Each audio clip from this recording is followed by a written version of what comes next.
everyone, I'm Tony Lontis and this is the Everyday Business Show.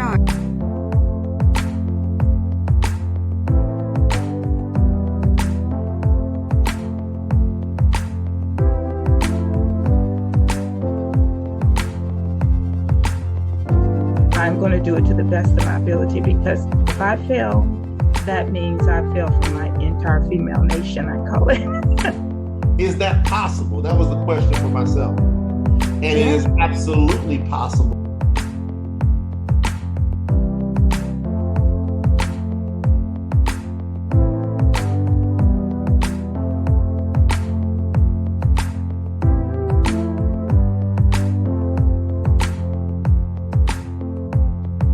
Hello everyone and welcome back to the Everyday Business Show. I'm your host, Tony Lontis, and we have the second in an amazing series talking about light and how it impacts our environment, our humanity, and the animals in and around us.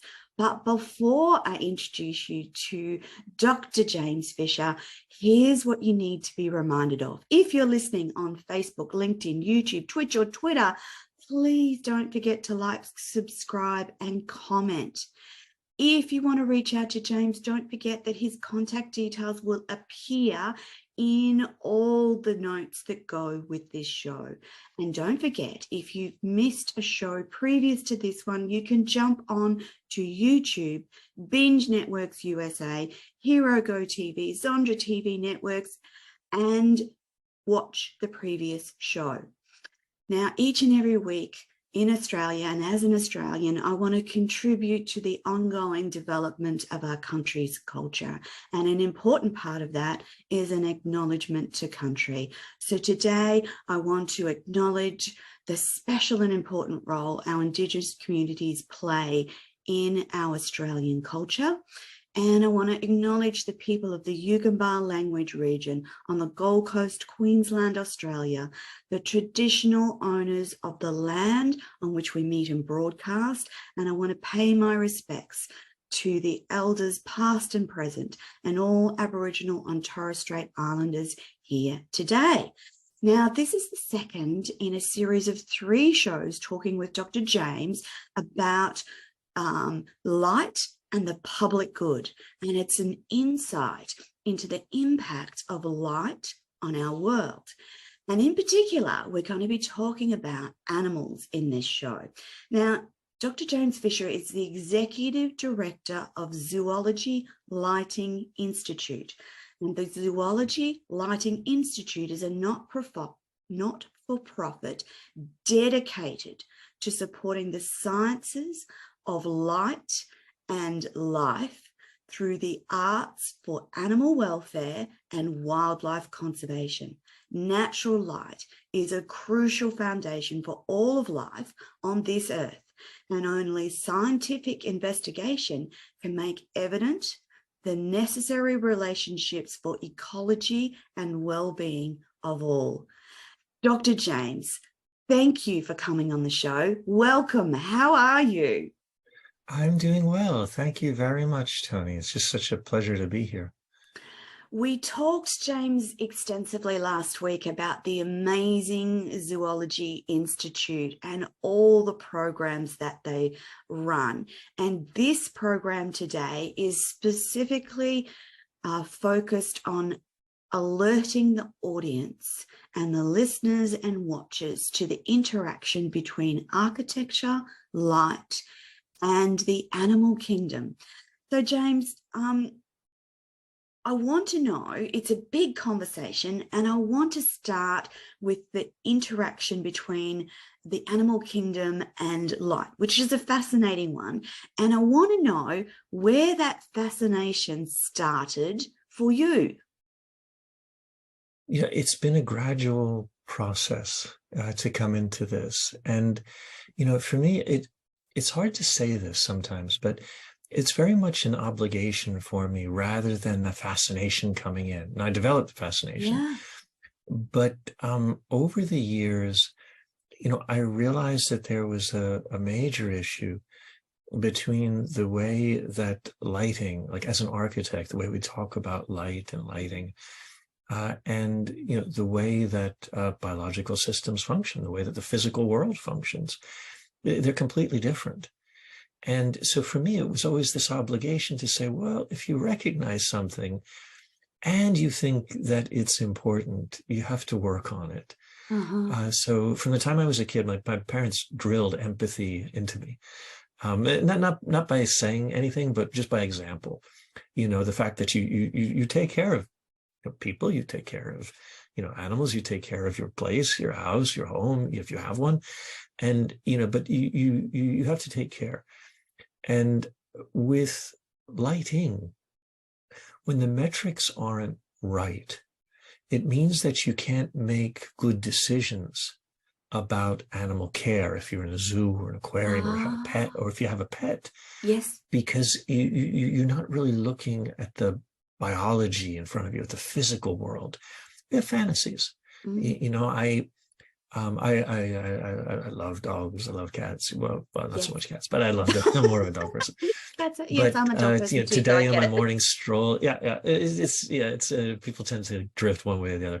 But today though, I mean, a dog came right up to me. I'm going to pet the dog. I want the dog. I give the dog a name. I look in the dog's eyes. I tell it it's a good dog, a good boy, right? I scratch its ears, all that kind of thing. But it's a dog, right?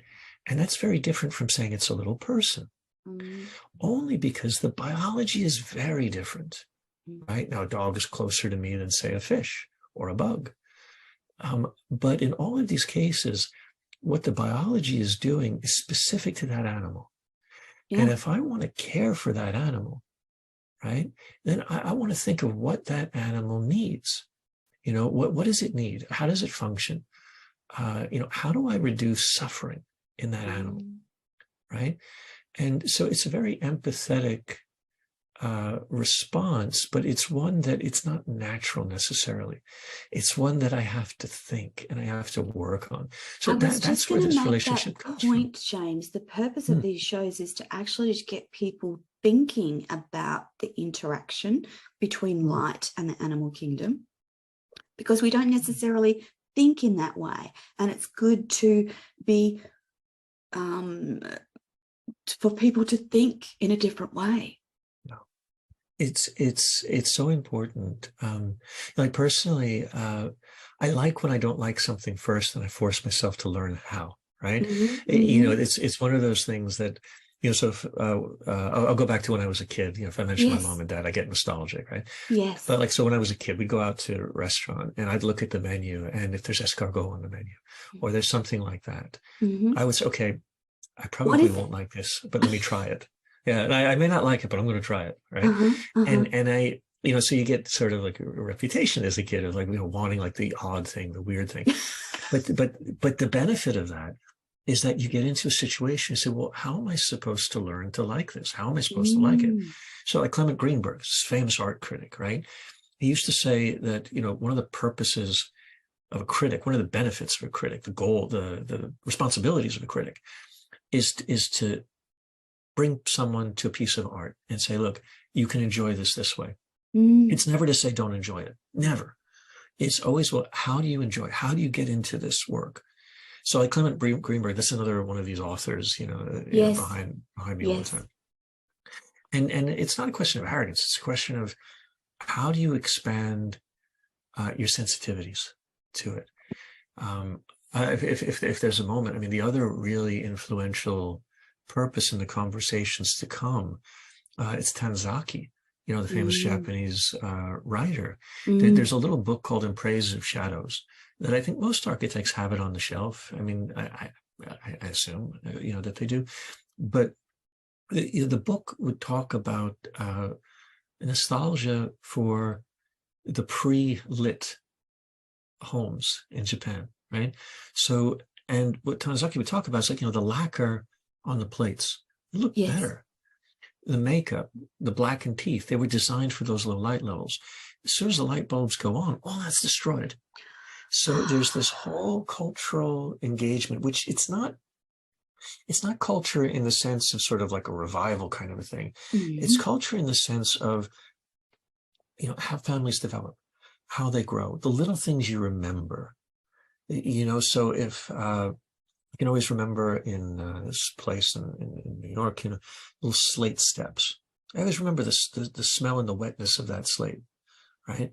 Those are the kind of things that make your life, right?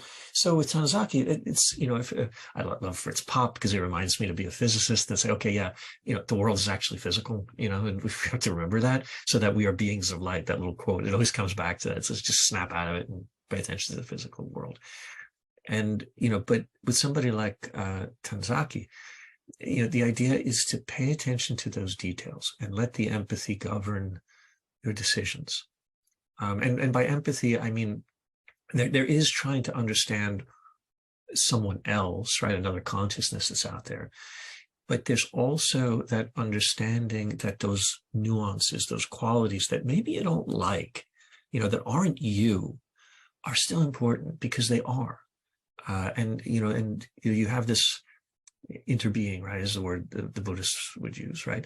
That you have this relationship in your makeup that really depends on taking care of things. So sorry, it's a little sidetrack, but it's not, because I think it governs what ZLI is about too. As you're talking, James, I'm thinking of after I met you, I suddenly became conscious of moths being drawn to the light, or at our place we have, microbats and being drawn to light. So I'm actually, for the intent of what you and I want to do with these interviews is actually cause people to think about the light interaction for the natural world. James, can you remember as an architect when it suddenly occurred to you? So last week we spoke about the birds and the windows and the ways that you can treat window openings with respect to the animal kingdom. Was there a point where you remember as an architect thinking, I can do this differently and have a positive impact on the wildlife? I think so. It came more in a planning sense. But like my first foray into, say, like animals and architecture in this way, right? Back in 1997, I was writing articles on the London Zoo, and I was going into zoo conferences for the first time. And I got introduced to Disney, the animal kingdom. Joe Rohde was there, and he's a wonderful man. I got to know him over the years, and he's a really wonderful guy, and Melanie, his wife, and it was fantastic.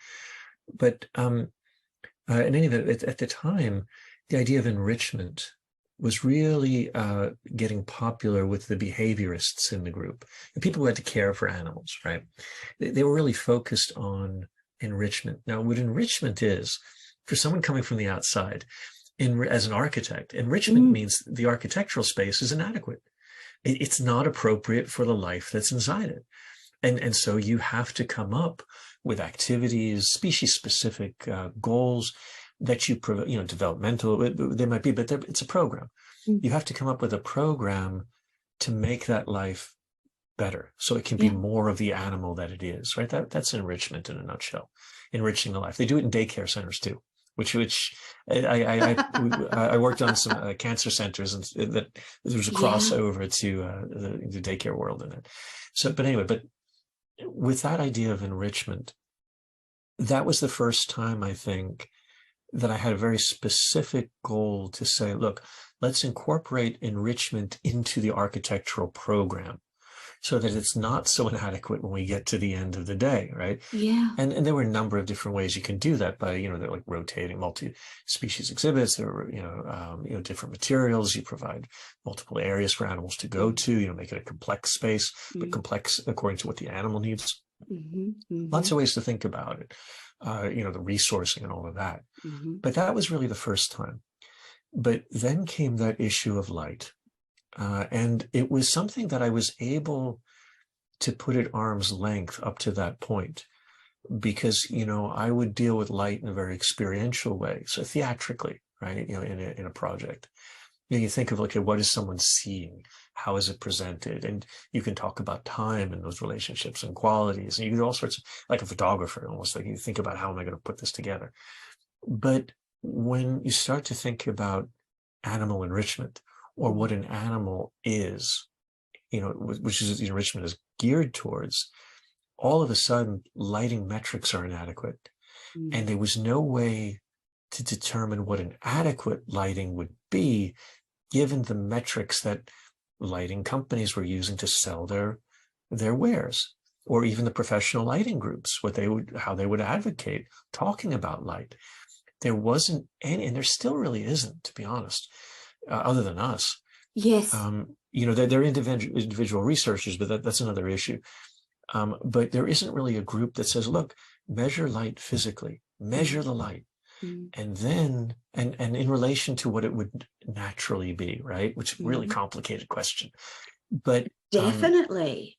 It's right. There's a difference between sunlight, dusk, dawn, and artificial light. And Absolutely. that then impacts the environments of the animals, particularly if you're talking about zoos. Yeah. We take, well, go on, please. I'm sorry. No. I just roll right through. And that's sort of the importance of this whole discussion, is that zoos are places where lots of people go to visit the animals. There's light so that the people can see. But is that the best thing for the animals? Is it the best thing to have the lights on all night in a zoo for security purposes? Is it the best thing? And that's where your genius zone is, James, where as an architect, you look at those spaces and go, well, perhaps we could do this better by doing this, and this. James, can you tell us about some of those considerations from an architectural perspective in a zoo that you can make better for that particular animal in that zoo environment? I absolutely can. And I would say it's a general problem. Yes. But the zoo's a good highlight place. The first thing I would say is that artificial lighting, it really it's really it's like medicine.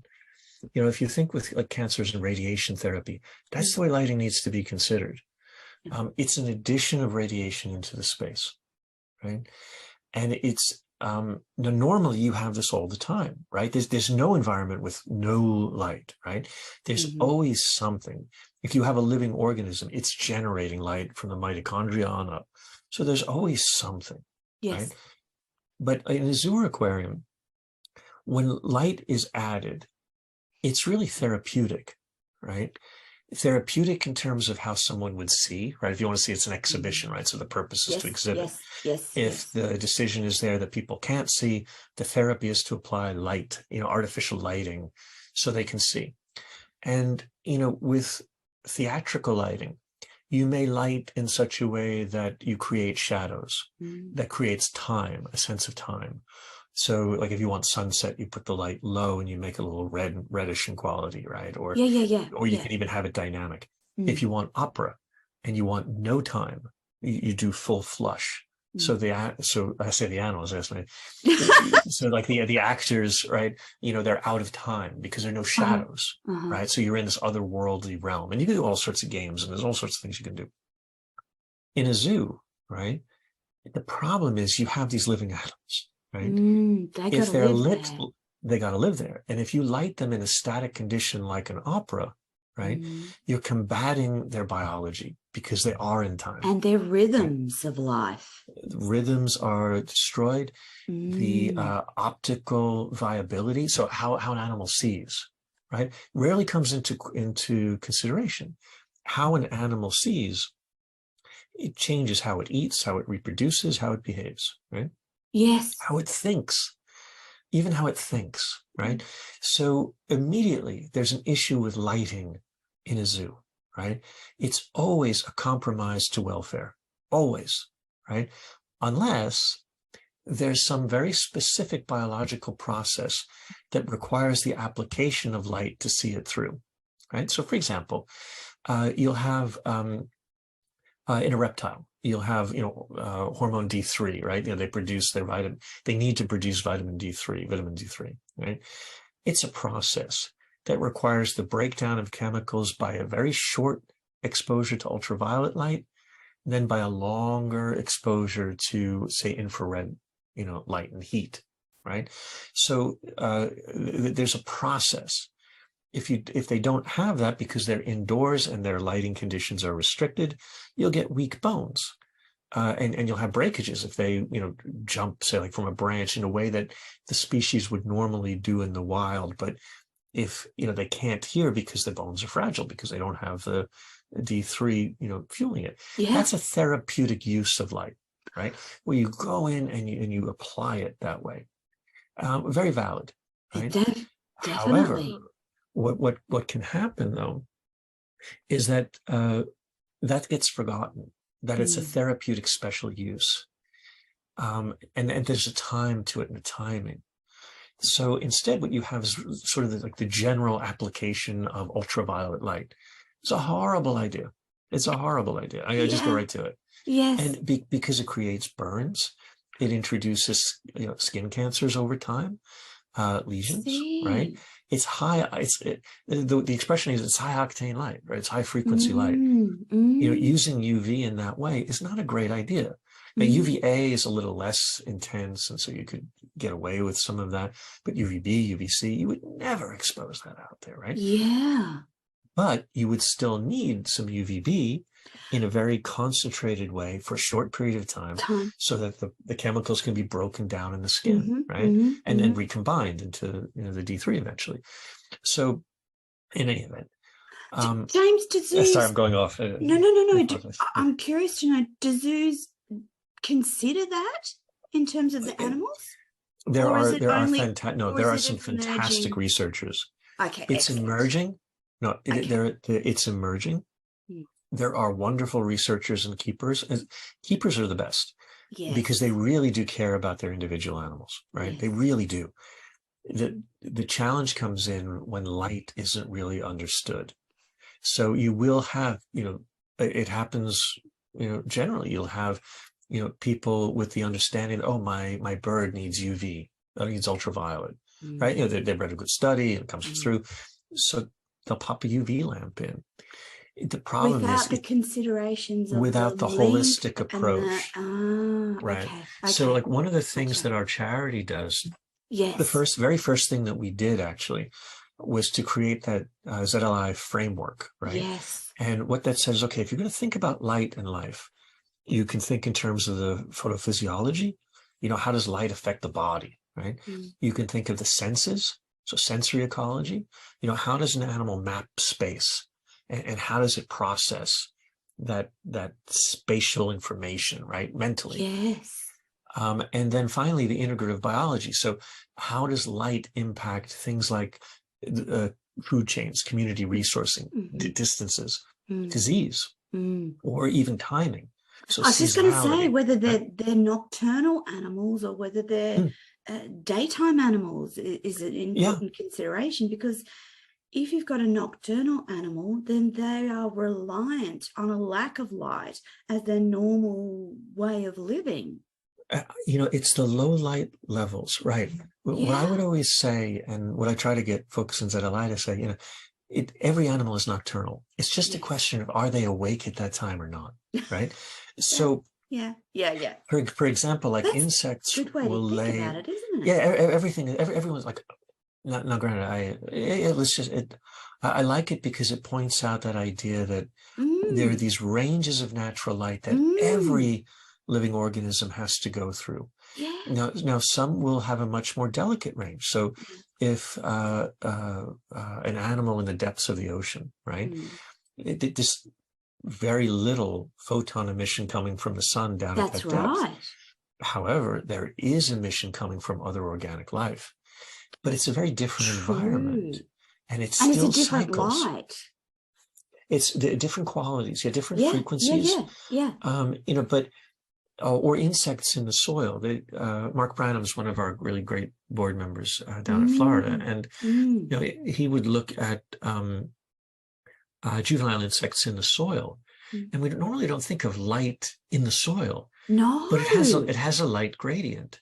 There's a light gradient. Really? And it's just very delicate. Okay. See, that's the thing. I know we mentioned last week, 11 orders of magnitude of light, right? If we look in terms of wattage, right? But 8 of those happen at night, which means that those are orders of magnitude of light. If you think of each one of those as a habitat, right? Those delicate habitats matter just as much as the intense ones.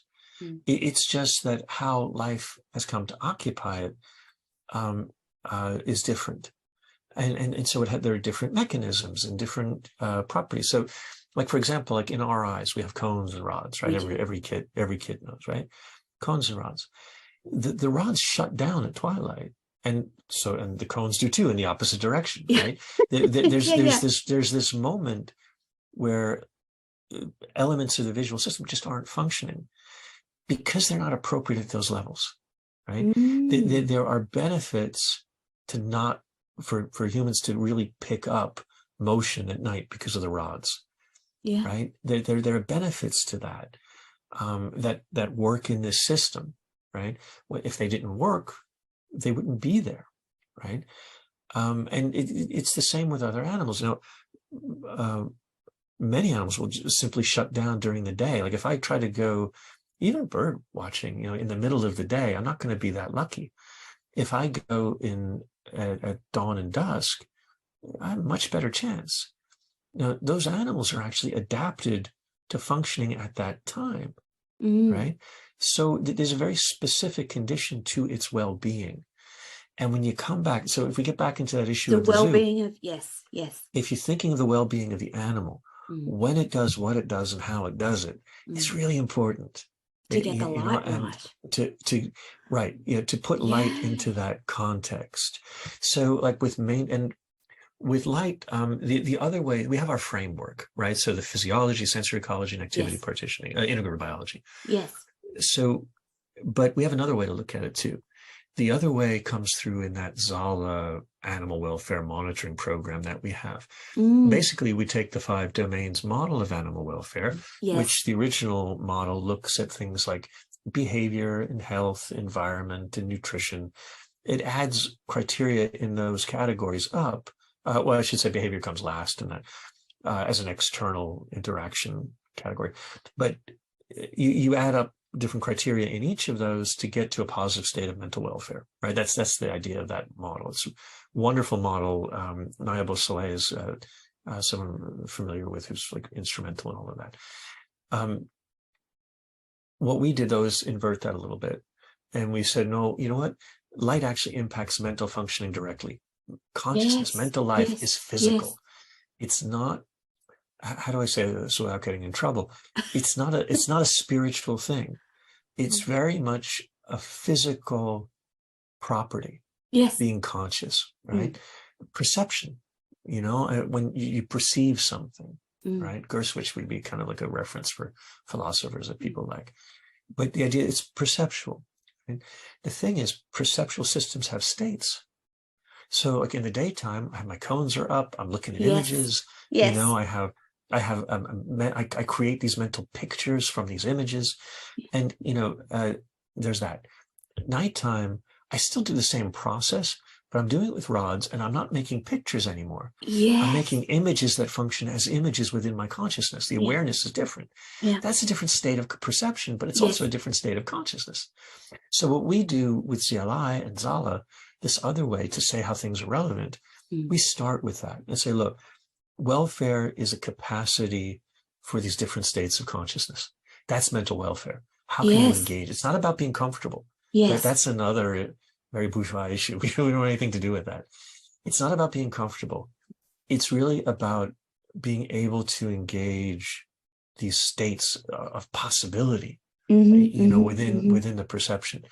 Then we could turn from that and say, well, okay, there are other processes at work too. So something like nutrition, we always take that second because eyes evolved to predate, right? That's why we have eyes, right? That's the general understanding for predation and avoiding getting predated. But with nutrition, there are receptors in the eyes that govern hormone cycling. Now, nutrition actually has phases, right? It's not simply resource acquisition, right? You know, like for an independent organism. It's an open process. Resources are acquired and go through the body and are eliminated. and they're transformed into action. So we look at organisms as open systems, not closed. And that's important here, because what light does in all of that, it plays a role in each of the phases. Yes. So whether I'm targeting food, from a distance, and I get it, right? That's an ocular problem. Yes. And it depends on night or day on how I'm doing that. So at night, if I'm avoiding predation, I want motion. I don't want to be able to move quickly, right? Like that. That's faster than I've ever moved, right? With processing, it's close. I discriminate. I get all the fine detail. That's a close. So it's a different mode of seeing, right, that comes in there.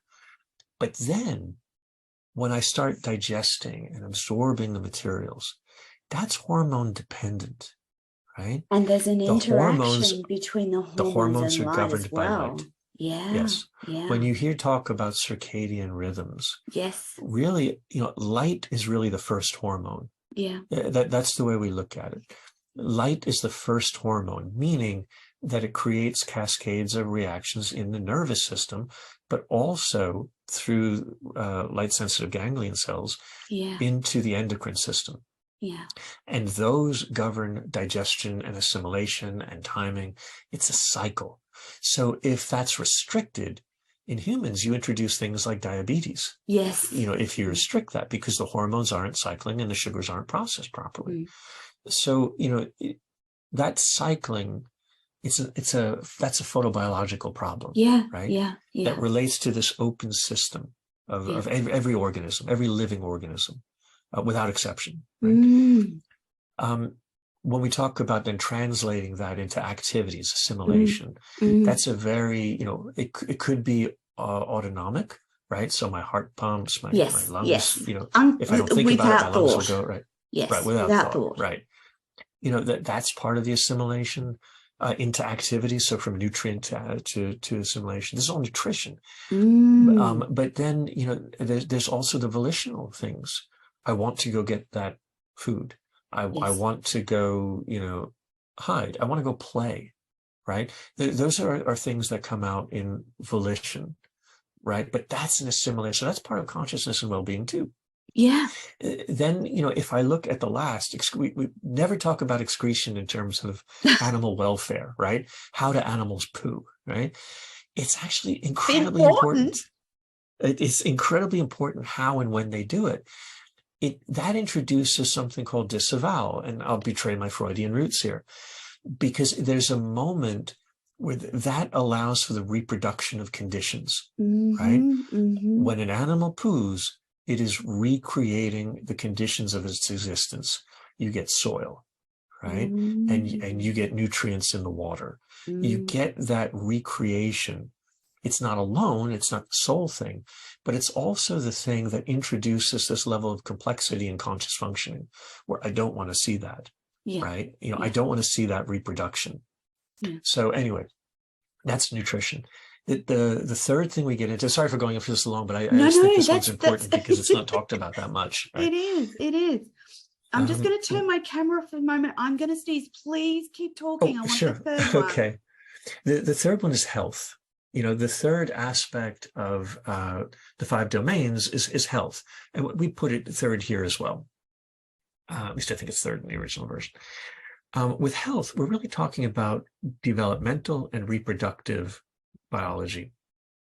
And here the issues are very similar to nutrition, where there are phases of development, there are phases of reproduction, and light plays a role in each of those elements, each of those phases. Light is vital across each of those. So health becomes, again, I'll betray those Freudian roots. It's an ability to work and love, right? So we translate that it's developmental biology and reproductive biology. But because light plays this role in hormone cycling, there are multiple axes, endocrine axes, right? Just in a human, it's going to be different for different species. Yes. But it plays a role in that developmental and reproductive biology, right? So, for example, it may come where, a very good example is like with streetlights, geese that will hang out by streetlights too long. Yes. They'll put on more fat, right? Or Really? you don't have, or you'll have like slow embryonic development, say like in shark eggs exposed to light. too much light, right? There are all sorts of adjustments that happen. Light is very much a part of development and reproduction in these processes. Yeah. It happens both at this macro endocrine level, thinking of, again, of Yes, light as this extended hormone, but also in terms of like the fields within the body. So there's a whole area within our photophysiology segment of the framework. We try to support biophysics. There's a whole history of looking at field light, the fields of light generated in the body and their role in wound repair, in embryonic development. There was just some focus on tumor growths and cancers and whatnot. Yes. But all of that points to the importance of fields, right? Light fields. Now here, we're not really pushing that so much, but we are looking at the photochemical relationships between light hormones in these two areas. Finally, when we talk, second to last, we talk about behavioral interactions. Yes. Right. The fourth one, we would talk about imprinting. So if you've ever seen like a goose will imprint on an animal care specialist. Yes. Goats imprint, baby goats imprint on you as their mum when you feed them milk and yes. That's right. So like that's an optical issue. What is the animal seeing and how does the seeing influence its social development or its individual development, its species relationships? So, or even the habitat. I have a wonderful friend who we had this, it was at the Bronx Zoo. We had this conversation about Victorian paintings and like, does the animal know? And I would say probably not. It probably doesn't like create images in that way. Yeah. But that complexity of that space, it probably does matter in many ways to that animal. What that is, you got to figure out. Now, something that would matter very much would be what the animal sees and how it sees it. That's going to depend on action spectra in the eye, the distribution of, fovea, relative fovea. Some animals have multiple fovea, some animals have strips. Some animals have, multiple, some animals will have rods, so low sensitivity receptors, high sensitivity, low light intensity receptors. They have multiple, so they effectively see what we would call color, by putting together that information at night, whereas we can't. So anyway, but the point is what they see in those environments, it depends on their individual makeup, species makeup, and also their experience, of what had come before. So there's a lot to think of. And when we talk about environments at the end, that's our last category. We put that last because that's usually where people throw light. We won't deal with light till the end. But we rearranged it. So, but at the end, light, the environment, it's really environments. So every space really depends on the organisms that are processing it. How do they read and construct that space in their consciousnesses? How does that work? So it's a multiplicity, not a multiple, right? And we when we come to architecture, see, I'll bring this full circle. When we come to architecture,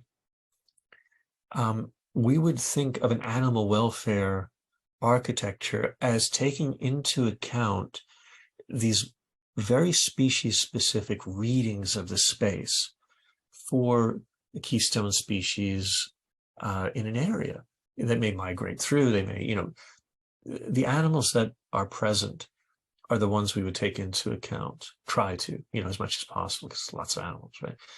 But the idea, though, is to think of that animal welfare architecture as an empathetic practice that looks at the needs of the individual species, so then you can make better decisions about what to do as a designer. It's like, for a fashion company wanting to pursue cruelty-free fashion. You can't always do it. Cruelty is not something you can always avoid. But thinking about it allows you to do your best and to accept when it doesn't happen, be grateful for what you're doing, and you improve the situation that way. that there is that recognition and understanding that, yeah, there's some suffering coming. So, but we would involve ourselves in cruelty-free fashion as much as we would all these others, but we have this focus, of course, on light. So. Wonderful, James. I've got a whole other concept of that. I'm conscious that I know the time always goes. Yeah. So quickly when we're chatting, before we round out the interview, I actually want to remind people how they can work with the Zoo Lighting Institute as our if they're interested in these subjects, they want to connect with you, or they want to know more about the programs you run. How's the best way to interact, James? I think, probably the best is, the email, to reach out, and we'll set up conversations. I've always been very, very accommodating, to people who want to talk about all of this, or to work on projects. In terms of, that's always a good place, Yes. Open the conversations. Have a conversation and then work out where you can help. That's right. I mean, there's some very immediate things that we do need. We're trying to register ourselves in Japan, and we need sponsors in Japan. We need funding, to be very clear, just to be very direct about that. Absolutely. Japan is really important. I mentioned Tanizaki when we started. Japan is really important because of its role, because of its history, I think, but also because of its role in being an industrial leader and a technological leader and a thought. So we're really keen to set up a ZLI office in either Sapporo or Osaka or Tokyo. We really need to do that. But to do that, we need fiscal sponsors. Yes. And so that's the number one so thing. People can also connect doing that with you in the UK. about that, James. They Please can definitely connect with you about that. That would be great. And we're looking to do the same in the UK. And there we have Jack Merrifield, who's a wonderful new addition to our board. He's at the Berkshire College of Agriculture. But we're really looking to set up a UK society as well as a Japan society of ZLI. And, again, we need sponsors, we need participants, and we need advocates too. Yes, advocates as well are really important. Promote the awareness. Yeah, absolutely. James, thank you so much for being patient with me and my questions in today's conversation. Next week, we're actually going to talk about some of the projects that ZLI is working with, some of the campaigns in particular, which are around some anime films and some anime film series. And we're going to talk a fair bit about the afterlife of whales, the Green Year, some of the programs called Saving a Billion Birds and Biking for Birds. So we're going to talk about all of that next week, James. But in the meantime, I want to encourage the audience to reach out to James, to the Zoological Lighting Foundation, and talk to James about this work, how you can be involved, what they need. And if you're listening from Japan or UK, please reach out to James to have a chat. He is an amazing human to talk to with a wealth of experience around not just architecture, but this whole realm of lighting for humanity and wildlife. Dr. James, thank you so much for joining the show today. I can't wait for next week. It'll be another fascinating conversation. And that, my friends, is your lot for this week. We will be back next week with Dr. James Fischer.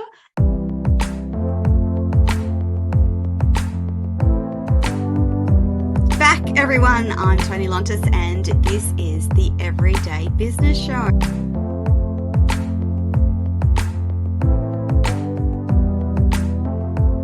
Is that possible? That was the question for myself. And it is absolutely possible.